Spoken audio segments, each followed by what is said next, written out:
Hello friend, আজি 1 minute চৰ্চত Indian পলিটিৰ কেইটামান important MCQ লৈ আহিছো। সেইকেইটাৰ ভিতৰত প্ৰথমটো হ'ল who is the father of the Indian constitution? ভাৰতৰ সংবিধানৰ জনক বুলি কাক কোৱা হয়? বি.আৰ. আম্বেদকাৰক ভাৰতৰ সংবিধানৰ পিতৃ বুলি কোৱা হয়।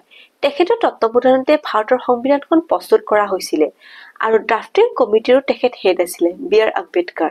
আৰু এই ড্ৰাফটিং কমিটিক অসমীয়াত খচৰা সমিতি বুলি কোৱা হয়। Question number 2. The fundamental right was taken from যেতিয়া আমাৰ ভাৰতৰ সংবিধানখন প্ৰস্তুত কৰা হৈছিলে তেতিয়া ভাৰতৰ সংবিধানখনত বিভিন্ন দেশৰ যিবিলাক মূল আদৰ্শ আছে সেই আদৰ্শৰ দ্বাৰা অনুপ্ৰাণিত হৈ কিনে আমাৰ সংবিধানত কিছুমান আৰ্হি লোৱা হৈছিলে।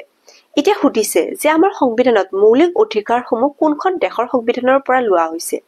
সেইটোৰ কুৱেশ্যনটোৰ এনসাৰ হৈছে USA।